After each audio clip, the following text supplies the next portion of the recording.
you guys have been in business since 1963. You've sold a lot of different types of policies.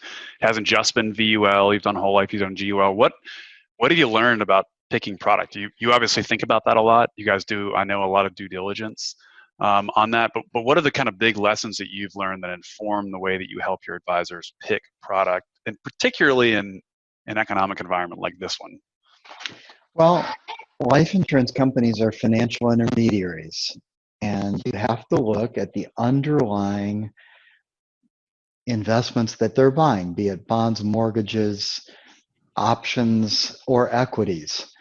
So that's the starting point for anything. So I think that's partially what's made your work so appealing for us, is really understanding how these options work and recognizing that there's a significant overpromise risk.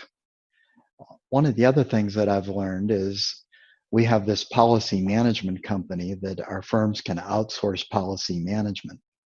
And we've got 3,000 policies in force across about 40 companies, 280 distinct product series. Wow.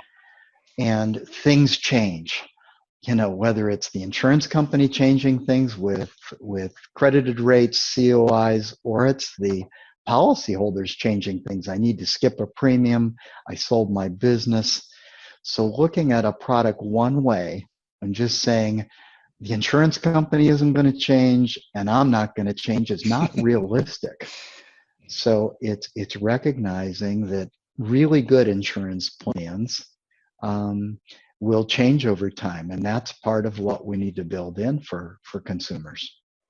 So what have you seen in that policy management company? You know, he kind of mentioned some various factors.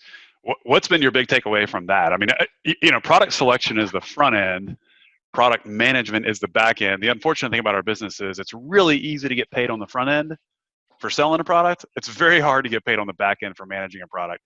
And so a lot of times people don't do it. And so we don't even have really, you know, well-known learnings in our industry of what best practices are around policy management or what really works in the real world in the long run, because people aren't even paying attention to it. They're not even tracking it. So what have you guys, you know, policyholder changing, companies changing, what are kind of the success factors and the drivers of success in the real world for actually managing a policy based on what you've seen for the 3,000 policies you have under administration?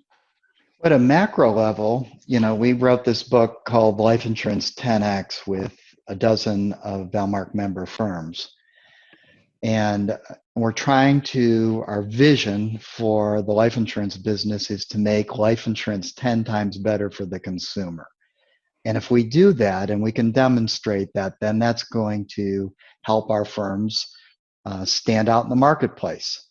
So we have these four things. It's company choice, it's product selection, it's underwriting advocacy, and it is ongoing monitoring and management of policies.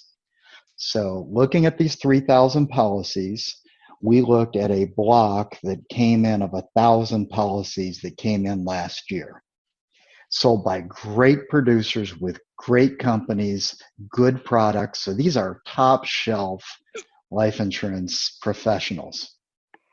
And we looked at that 1,000 policies and we said, how many are on track compared to the 2,000 that had been under management for a year or more?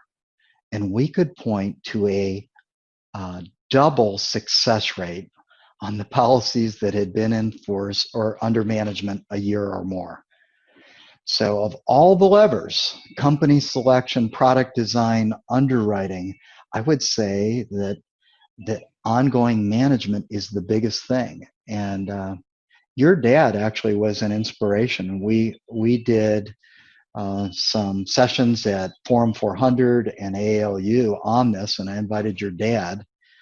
And a lot of the things he's doing are what we're doing. You got to be clear about what the policy is supposed to do. If we aren't absolutely clear about what it's supposed to do, we can't measure it. And the second thing is premium reminders. I mean, to have a whole insurance plan hang on a paper statement, and particularly today, think it's mailed to an office that's closed. I mean, how often do plans fail just because there's this paper statement?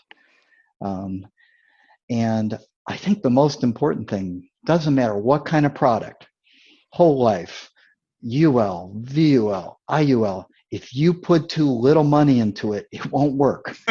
You know, that's a universal. Hold up, Larry. Say that one more time for all the people out there to hear. Okay.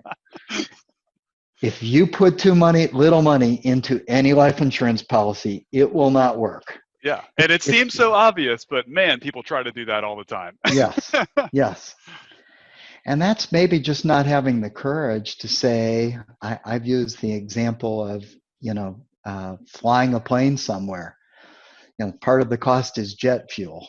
And if you just say, hey, if we get a really strong tailwind and we don't, have the perfect conditions, we only need to buy this much jet fuel.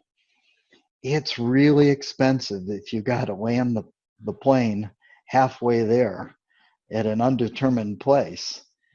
It's just better to put more fuel in and leave some room. And great analogy. the client, yeah.